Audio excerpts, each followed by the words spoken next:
Assalamu alaikum dear students. I hope you all are fine. Now today we are going to start our new lecture. Before starting it, let's have a quick recap of our previous lecture about yesterday's lecture, which was unit number 3.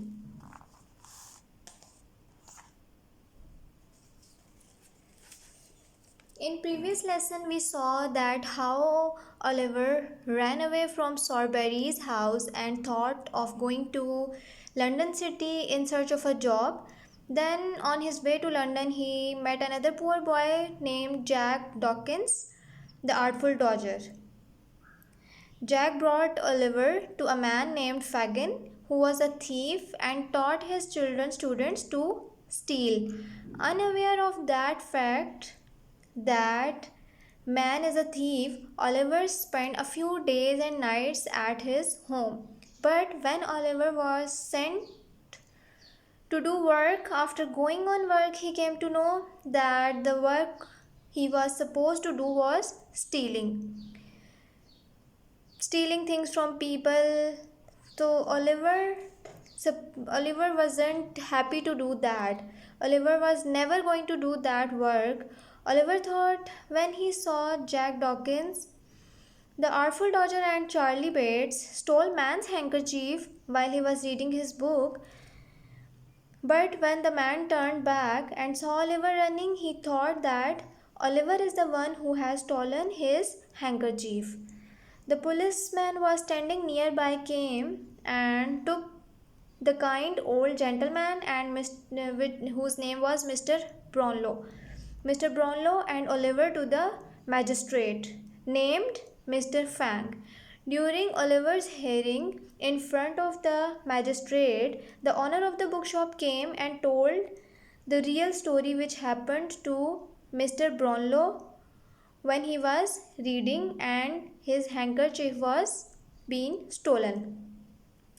He made them sure that Oliver wasn't the one who stole the handkerchief. Magistrate freed the boy and sent everyone back. Mr. Brownlow took Oliver in a carriage as Oliver was in unconsciousness because he hasn't eaten anything for many days. Let's start a new chapter. After that, what happened at Mr. Brownlow's? It's on page number 20.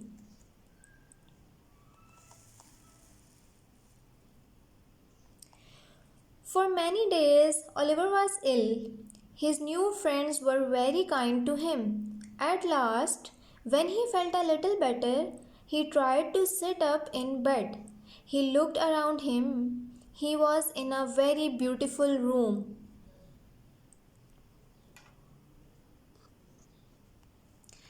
He was in a very beautiful room, but did not know where. He had never been in this room before. Then he saw an old lady sitting on a chair near him. "Lie down again, dear," she said gently. "You have been very ill, but I can see you will soon be well." Oliver looked around the room again. He did not know who the lady was, and he did not know who had brought him to such a lovely place. Oliver gets well. A few days later, the doctor said that Oliver was well enough to leave his bed. A servant carried him downstairs and put him in a large, soft, comfortable chair in the front of a warm fire. "You are very kind to me," Oliver said to the old lady. Who was there in the room with him?" "Oh, don't you think about things like that, my dear," she said. "Now you must have some nice soup to make you well. The doctor said that Mr. Brownlow may come to see you this morning."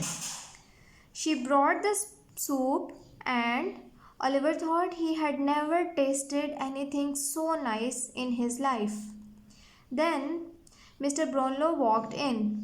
"How do you feel, my dear?" he asked Oliver. He spoke softly. in a very gentle voice.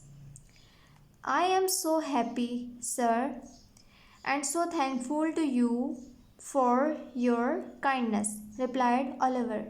Well, well, I know you are a good boy, Tom White, and I am glad you are better, said Mr. Brownlow. The picture. My name is Oliver, sir, replied the boy, looking surprised. Oliver? Said Mr. Brownlow. Oliver what? It's Oliver Twist, sir. The policeman said your name was Tom White. I didn't tell him that, sir, said Oliver. The old gentleman thought Oliver was telling a lie, but Oliver looked the kind of boy who always told the truth. Mr. Brownlow said at last, well, perhaps I did not hear what he said very clearly. Suddenly, he looked very surprised and excited. He pointed to a picture of a beautiful young lady. Then he pointed to Oliver's face. Why, Mrs. Bedwin, they are so much alike, he cried. It was true that the young lady in the picture and Oliver looked very much alike. The eyes, the head, the mouth, all were the same. Oliver could not understand this. He became frightened and felt even weaker. The thieves looked for Oliver. When the Artful Dodger and Charlie Bates had stolen Mr. Brownlow's handkerchief, they ran back to Fagin's house. They were afraid of what Fagin would do. They had returned without Oliver. Where is the boy? Asked Fagin fiercely. Speak or I will kill you. The police have him, answered Charlie Bates. Fagin picked up a pot from the table and threw it at the Artful Dodger. The pot hit somebody else who had just come into the room. He looked very ugly and cruel. This was Bill Sikes. He was as wicked as he looked. He came into the room followed by a dog. The animal went with him everywhere. Bill Sikes turned to Fagin and said, Are you beating these boys who work for you, you old thief? Oh, don't speak so loudly, Mr. Sikes, said Fagin. Then he told Sikes about what had happened to Oliver. I am afraid, said Fagin slowly, that Oliver has already told the police about us.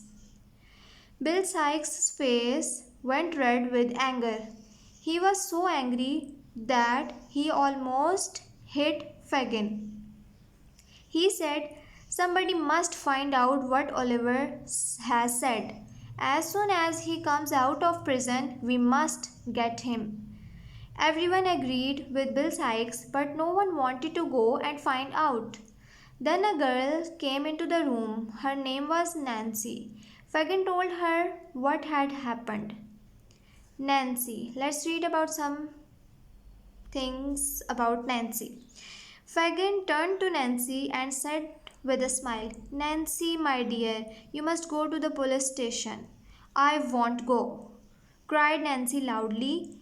Bill Sikes turned to look at her in a wicked way. What do you mean by that? Again Nancy said she would not go. Then Bill said to Fagin, She will go, she always does as I say. Bill Sikes was Nancy's lover, the person she loved best in the world, and he could make her do anything he wanted. Not long after that, Nancy got ready to go to the police station. When she reached the police station, she told the officer that she was looking for her dear little brother. She described Oliver Twist to the officer. The policeman told Nancy that a gentleman had taken the boy away. This gentleman lived somewhere in a place called Pentonville. Nancy hurried back to her friends and told them what she had heard. At once, Bill Sikes went out. Fagin was very excited and ordered the boys to look for Oliver. Oliver talks to Mr. Brownlow.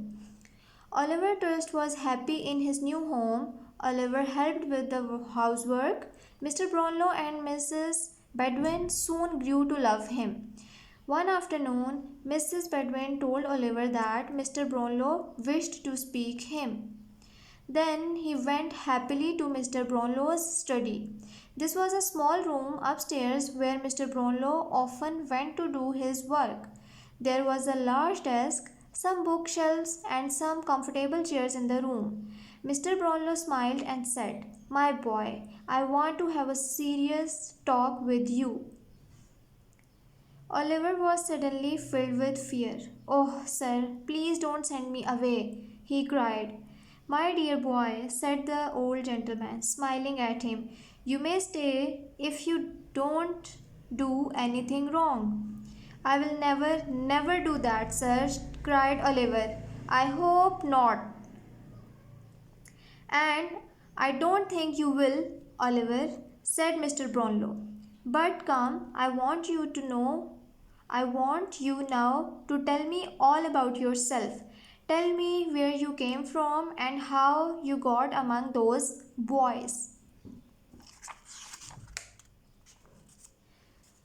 Though this was a short chapter, but we will be studying a single chapter in a single lecture so that you people can easily do your homeworks and try to understand these story words and lectures again in your homes.